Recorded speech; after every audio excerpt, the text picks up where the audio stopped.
ಬೆಳಗಾವಿಯಲ್ಲಿ ಚಳಿಗಾಲದ ಅಧಿವೇಶನದ 4ನೇ ದಿನ ಹಿನ್ನೆಲೆ ರೈತರ ವಿವಿಧ ಬೇಡಿಕೆಗಳ ಈಡೇರಿಕೆಗೆ ಆಗ್ರಹಿಸಿ ಬೃಹತ್ ಪ್ರತಿಭಟನೆ.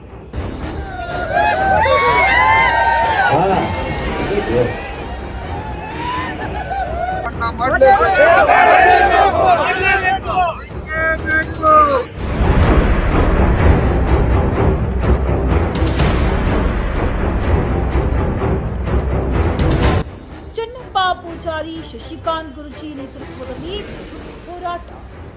ಅಲನವಾಡ್ ಬೈಪಾಸ್ನಲ್ಲಿ ಕೆಲ ಹೊತ್ತಿನಲ್ಲಿ ಹೋರಾಟ ಆರಂಭ. ರೈತರ ಹೋರಾಟದ ಬಳಿ ಪೊಲೀಸ್ ಬಿಗಿ ಬಂದೋಬಸ್ತ್ ನಿಯೋಜನೆ. ಸುವರ್ಣಾಕ್ಷರಗಳಿಂದ ಬರೆದಿಡುವಂತಹ ಹೋರಾಟವಾಗಿದ್ದು, ಇಂಥ ಹೋರಾಟ ಮುಂದೆ ಪಾರ್ಲಿಮೆಂಟ್ ವರೆಗೆ ಹೋಗಲಿ. ಅಲ್ಲಿವರೆಗೆ ನಾವು ಸೈಕಲ್ ಕೂಡ ತೆಗೆಯುತ್ತಿ. ಅನ್ನ ಬೆಳೆಯದಿದ್ದರೆ ಉಣ್ಣಲು ಏನೈತಿ, ಹಗಲಿರುಳು ದುಡಿಯುವ ಹೊಸಗೆ ಸುಖ ಎಲ್ಲೈತಿ. ಕೃಷಿ ಕಾಯಕಯೋಗಿಗಳ ಕಷ್ಟ ಕಣ್ಣಂತೆ ನಡೆದೈತಿ. ಬೆಳಕು ನೀಡಲು ಬೆಳಗು. ನೀರಾವರಿ ಯೋಜನೆಗಳು ಜಾರಿ ಆಗಬೇಕು. ಮತ್ತು ಅದೇ ರೀತಿಯಾಗಿ ರೈತರ ಸಂಪೂರ್ಣ ಸಾಲ ಮನ್ನಾ ಆಗಬೇಕು. ಸಾಲ ವಸೂಲಾತಿ ಪ್ರಕ್ರಿಯೆ ನಿಲ್ಲಬೇಕು. ಹಾಲಿಗೆ ಒಂದು 100 ರೂಪಾಯಿ ಸಿಗಬೇಕು. ಕರೆಂಟ ಇವತ್ತೇನು ಹಗಲಿ 12 ತಾಸು ತಪ್ಪಿಸಿಕೊಡ್ಬೇಕು. ಅಕ್ರಮ ಸಕ್ರಮವನ್ನು ತಕ್ಷಣ ಮುಂದುವರಿಸಬೇಕು. ಇದೇ ರೀತಿಯಾಗಿ ನಾಡಿನ 31 ಜಿಲ್ಲೆಗಳ ಜ್ವಲಂತ ಸಮಸ್ಯೆಗಳ ಬದಲು ಇವತ್ತು ಗಂಭೀರವಾಗಿ ಸರ್ಕಾರ ಗಮನ ಹರಿಸಬೇಕು.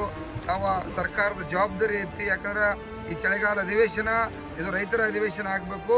ಇಲ್ಲಿ ಬಂದಿರತಕ್ಕಂಥ ರೈತರಿಗೆ ಸಮಸ್ಯೆ ಬಗೆಹರಿಸಿ ತಾವ ರೈತರಿಗೆ ಸಹಕಾರ ಮಾಡಬೇಕು. ಇಲ್ಲ ಅಂತಂದರೆ ಇಲ್ಲಿ ಆಗ್ತಕ್ಕಂಥ ಅನಾಹುತನ್ನು ಇವತ್ತು ಸರ್ಕಾರ ಹೊರಬೇಕು. ಸರ್ಕಾರಕ್ಕೆ ಈ ಬಾರ್ಕೋಲ್ ಚಳವಳಿ ಬೇರೆ ನಡೆಸಿದೆ ಸರ್. ಇದ್ರ ಬಗ್ಗೆ ಬಾರ್ಕೋಲ್ ಚಳವಳಿ ಸರ್ಕಾರಕ್ಕೆ ಎಚ್ಚರಿಕೆ ಮೂಡಿಸೋ ಸಂಬಂಧ. ಯಾಕಂದ್ರೆ ಅರ್ಧ ಗಂಟೆಗೊಬ್ಬ ರೈತ ಆತ್ಮಹತ್ಯೆ ಮಾಡ್ಕೋತಾನು. ರೈತರ ಸಂಕಷ್ಟದಾಗದಾರ ಗೊತ್ತಿದ್ದು ಕೂಡ ಸರ್ಕಾರ ರೈತರ ಬದಲು ಕೇಂದ್ರ ಸರ್ಕಾರ ರಾಜ್ಯ ಸರ್ಕಾರ ಇವ್ರಿಗೆ ಯಾರಿಗೂ ಕೂಡ ಗೌರವವಿಲ್ಲ.